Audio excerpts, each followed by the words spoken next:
अपने आप को व्यवस्थित बनाना। यदि आप अपने आप को व्यवस्थित ऑर्गेनाइज्ड नहीं बना पा रहे हो तो आपके लाइफ में गलतियां ही गलतियां होंगी। और व्यवस्थित करने के लिए दूसरी जो सवाल, सबसे बड़ा सवाल है आप लोगों का, कि सर हम टाइम मैनेज नहीं कर पाते हैं।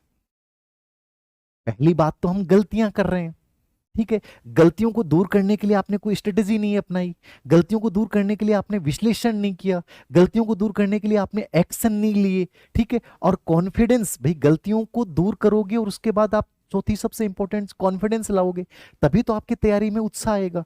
यदि आप डिप्रेशन में पढ़ाई कर रहे हैं तो वो पढ़ाई कोई काम की नहीं है, वो याद ही नहीं होगा। इंपॉर्टेंट चीज है कि जब गलतियां हो गई, उन गलतियों को लिखा, उनको नोट किया और अगले दिन से उन पे वर्क करना शुरू कर दिया कि यार अब इन चीजों के साथ मुझे आगे बढ़ना चाहिए और उसके आउटकम्स देखने हैं, ठीक है। उससे धीरे धीरे कॉन्फिडेंस आएगा और वो कॉन्फिडेंस तुम्हारे रिवीजन को, तुम्हारी प्रैक्टिस को 4 गुना बढ़ा देगा और तुम एग्जाम तक जाते फील करने लगोगे कि सर मैं बहुत अच्छा फील कर रहा हूं। तो ये चीजें वो हैं जो सच में आपके लिए बहुत जरूरी हैं, जिनको आप फॉलो नहीं कर रहे हैं। आप 3-3 4-4 चीजों में उलझे हुए हैं, यूट्यूब भी, सोशल मीडिया भी, कोचिंग क्लासेस भी, टेस्ट सीरीज भी, उसका कंटेंट भी। वो कहेगा यार मेरे वाला कंटेंट बहुत गजब का है। यार होगा ना उसका कंटेंट गजब का, सबके अपने अपने पढ़ने के अलग सोर्स हैं।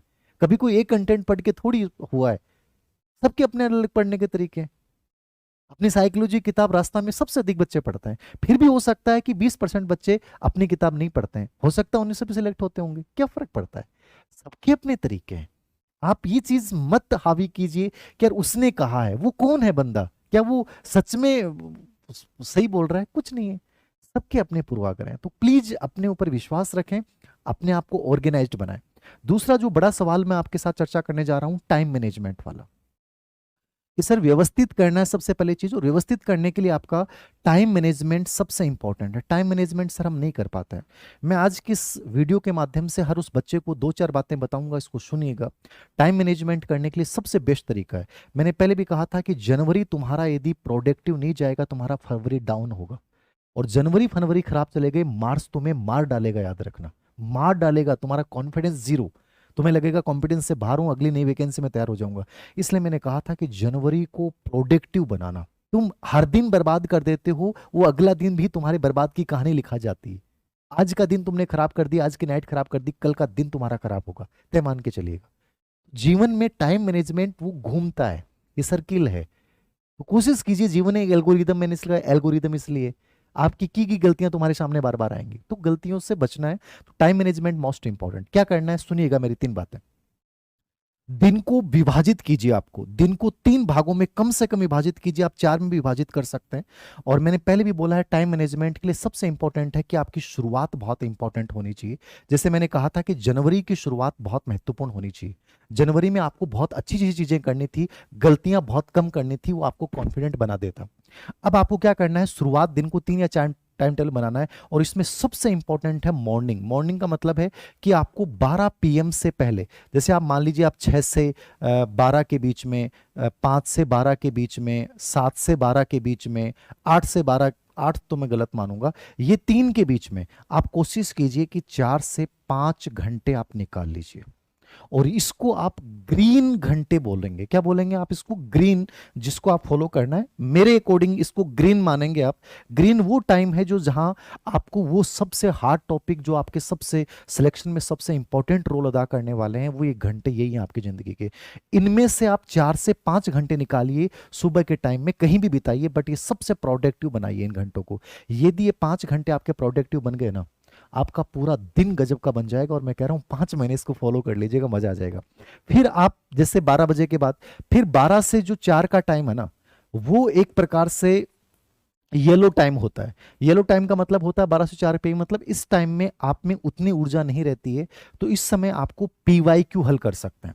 इस समय आप थोड़ा रेस्ट कर सकते हैं। इस समय आप अपने नोट्सों को संक्षिप्त, वैसे मैं कभी समर्थक नहीं हूं कि बच्चे कहते हैं नोट्स बनाने चाहिए नहीं बनाने, मैं कभी नहीं कहता कि नोट्स बनाने चाहिए। मैं कहता हूं कि आप क्वालिटी टाइम क्यों लिखने में बिता रहे हो, आप जो किताब है उसी को अंडरलाइन कीजिए, उसी में लाइन को काट दीजिए, उसी में। मैं तो हमेशा लिख लिख के ऐसे अंडरलाइन कर करके बनाता था, मैंने कभी नोट्स बनाए नहीं। तो ये आपका नज़रिया है। और जब समय कम हो तो नोट्स नहीं बनाने चाहिए, उसी में आप अपने शब्दों में लिख लिख के चीज़ों को संक्षिप्त कर दीजिए। तो 12 से 4 के टाइम को येलो टाइम जो है, इसमें आप चीज़ों को संक्षिप्त कर सकते हैं। PYQ हल करने का बढ़िया टाइम है ये, जिसमें आप में इतनी एनर्जी नहीं होती, बट PYQ जो है उनमें ज़्यादा एनर्जी चाहिए नहीं होती है, इसलिए मैंने हमेशा इस रूप में यूज किया, देख लीजिएगा।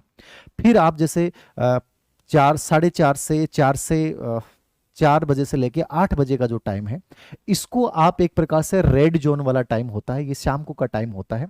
इस टाइम में मेरे अकॉर्डिंग आपको 1 या 2 घंटे डिस्कशन करना चाहिए। कोई दोस्त को आपको टारगेट देना चाहिए कि ये टॉपिक तुम मुझे पढ़ाओगे, ये मैं पढ़ाऊंगा, ठीक है।